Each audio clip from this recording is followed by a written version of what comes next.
Hello everyone. Today we are going to discuss our gold analysis for this week. It's already Tuesday. You should keep that in mind. But we shall begin now.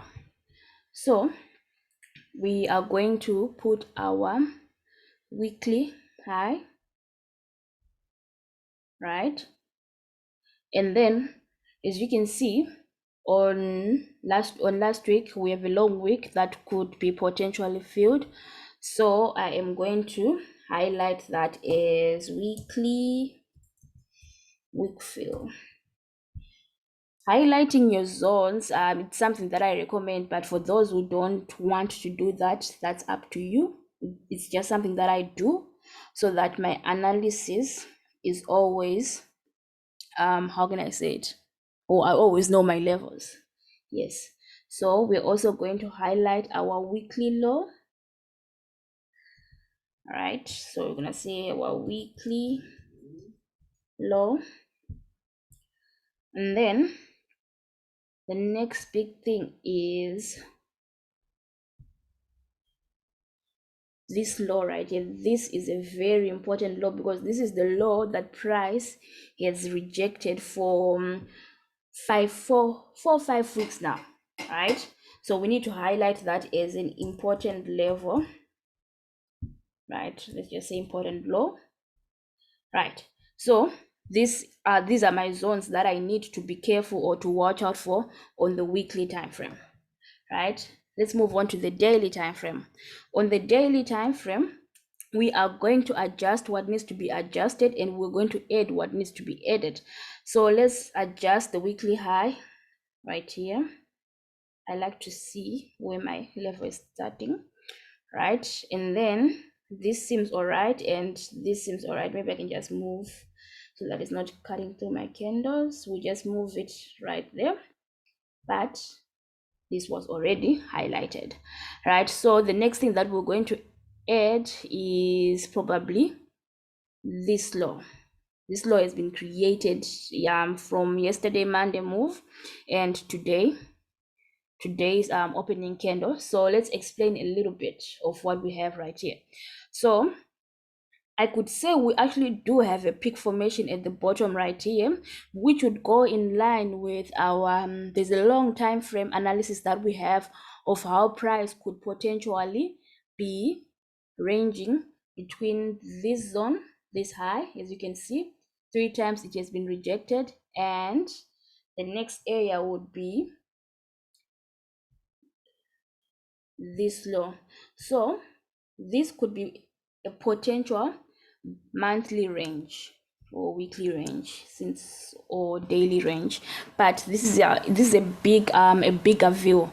But for what we have, we could say this is a peak formation to complete the big view. So when I say peak formation, what do I mean? Some people will call this a head and shoulder, some people will just look at the M formation. Whatever methods you use or want to call it, it's all the same information at the end of the day. So we have a peak formation that was created right here. Price made an impulse, right? And then we could look at this as the retest for price to continue going high, right? So this would be the peak formation, right? Price made an impulse, retest. You could call it a retest or a stop and low, right? I wouldn't even be surprised if the stop and low comes back to this area, because this seems like an area of interest if you look at the wicks right here, and this was a big rejection. So we could see price making an actual stop and low all the way to that low before completing our whole move. So for price to reach this high, it would have to break this high. Remember that. All right, because if you were to look at this move down, right, if you look at this high that was created right here, and then we look at this move down here, we could call that's an impulse, right?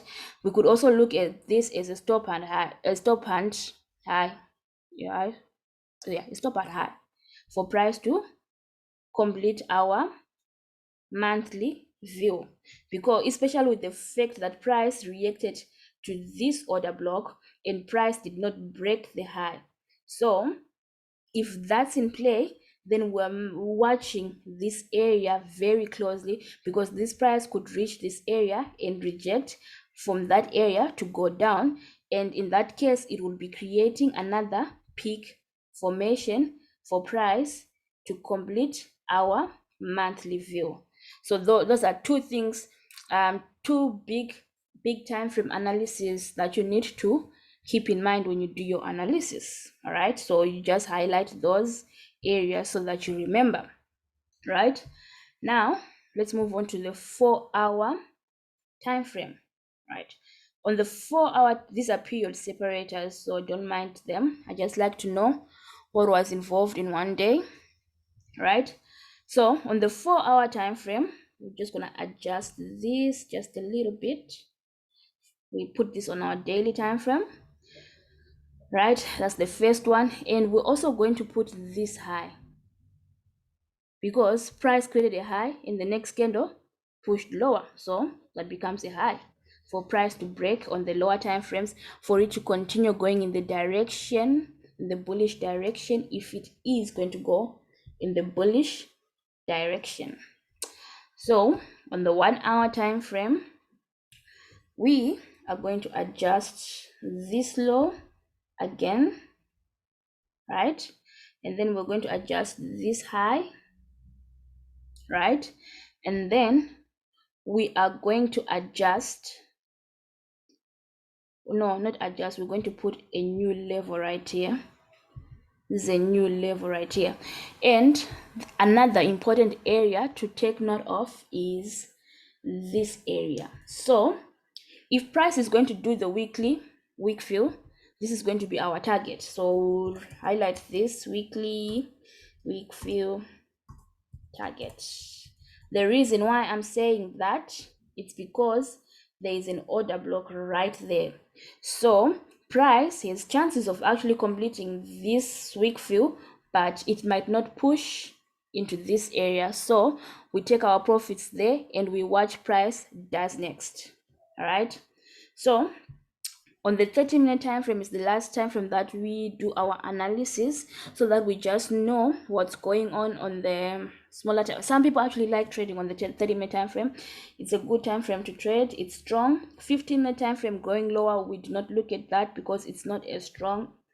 30-minute time frame is all right. 1-hour time frame, now that's a good point, especially for beginners to look for trades, or just look at, yeah. So we did add this low, we added this high on the 4-hour time frame. I would like to add this. So this is an interesting area. I would not place a trade between these 2 points because anything can happen. We have some sort of a conflict right here, price rejecting, right, but we also have a low that was created right here. So for price to reach all the way, for price, actually let me repeat that. So we have a conflict right here, right? Price is rejecting this low. That's the first thing, right? And then we have another low that was created right here. So for this price to reach this low, price needs to break this low. So this would be your second break, and then your first break, and then your second break, your final confirmation for price to reach this low. If it does, I would not place a trade in between these zones. Even if it breaks this zone and doesn't break this zone, I would wait until price breaks the second zone for a much safer trade. Yeah, for a much safer trade. So this is the analysis that we have right now. So what is this telling us? It's telling us that price made a big impulse, right? Could we look at this as a correction? Question mark. So if this is going to be a correction, then we're expecting price to break this high. That's when we go on our time frame and say, okay, we are expecting price to break this high, right? So this candle needs to close bullish for price to come and break this high and continue to our weekly target, right? So that's the first thing that we're looking at, the first big trade. We can call it a big trade. It's not a big trade, but the first trade we're looking at, for price to continue going higher, remember, it would have to close above this area. We won't place a trade between these 2 points until we have something solid, until market tells us something solid. So we wait for more information around this area for us to know what is happening. But we take our targets right here, right? So when markets reaches this week for years, we'll also be looking for sell opportunities, since the monthly time frame is still saying price is bearish, right? So please watch out for this area. The next thing is, if price rejects this high, then that means you are looking at this area right here. This is our order block area. So you're looking to see if price is going to reject this area for it to continue going lower. If it does reject this area, that means your next target would be, let's say you manage to catch an entry from here, your next target is right there. That's the first target, right? Second target could be all the way to our low. Some people might enter one trade to this area, then wait to see if price will break this area before entering another trade to continue or to complete the full move. All right. So remember, no trades in this area and no trades on these areas. All right. All right, so even though our monthly time frame is still saying price is bearish, please remember the weekly candle was bullish. All right, if the weekly candle was bullish, there's a chance price might want to continue bullish for the rest of the week. Just keep that in mind. If that happens, it's still a good thing, because we also have analysis that directs us into that direction, that whole range that I showed you on the daily time frame. So just keep that in mind. But for now, for today, you can expect price, you are looking for price to either break or reject this area for it to give us the next move, because price has already given us a very big move during Asian and London. So there is an opportunity, there is a chance that price might range for New York. It's very much possible, because price has already been moving. It already gave us an impulse. If this is an impulse, we might want to see a correction for price to go higher. It could be. So this area is your signal, right? A signal and confirmation for price to go higher. And then this area is an area that you want price to break for it to reach last week's low and today's low and yesterday's low. All right, so this would be the area price needs to break for it to complete the whole down move, and the area for price to break for it to go higher. I hope that was helpful. If you have any questions or anything that you'd like to add, please message us and we can discuss. I hope you all have a good day or a good evening, depending on where you are.